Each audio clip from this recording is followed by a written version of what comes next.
application na pwedeng makapag-recognize ng music kahit wala itong title or artist. At pwede makapag-download ng mga videos na nasa TikTok. At ito'y walang watermark kapag nasa gallery na natin.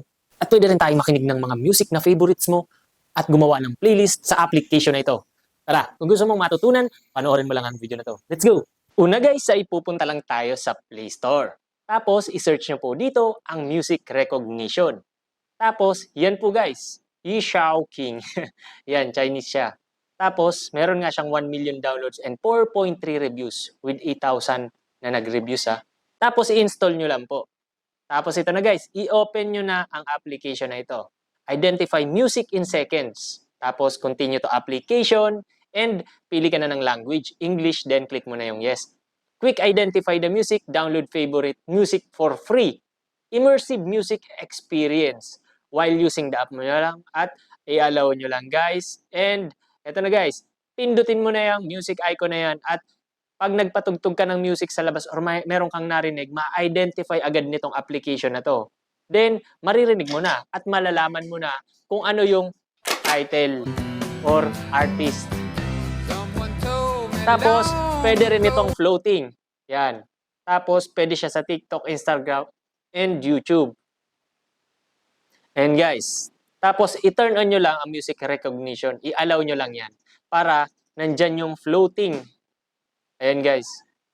Yan yung floating ball na sinasabi. Kahit para nasa TikTok tayo, pwede nating i-recognize kung anong music yung napapakinggan natin. Ayan na. Diba? Na-identify agad ng application na ito. Hindi lang yan guys. Pwede rin tayong mag-download. Copy lang natin yung link na nasa TikTok at pupunta na tayo sa application. Pwede nyo nang isave kung music gusto nyo or pwede rin video na walang watermark at mapupunta na ito sa inyong gallery. Diba? Napakalupit ng application na to. Diba? Hindi mo na kailangan pang maghanap pa ng kung saan-saang website. Dito, pwede mo nang ma-download ang favorite videos mo kahit walang watermark. Ayan. Sa music naman, ayan, mada-download mo rin siya agad. From video, pwede mo siyang gawing music. At pwede ka rin kumuha or mag-cut sa music. At pwede mo itong gawing ringtone. Pwede tayong mag-charge, isahan na lang. Yan na guys yung floating ball. Diba? Pwede ka rin mag-discover ng kanta dito. Mag-search ka at pwede mong gawing playlist. Makinig ka sa inyong favorite songs. Click nyo lang yung discover. Diba? Napakaganda. I-add to latest songs mo lang. Add to latest songs. Yan na yung ginawa mong playlist. Tapos punta ka lang dito sa playlist. Then andyan na siya sa music.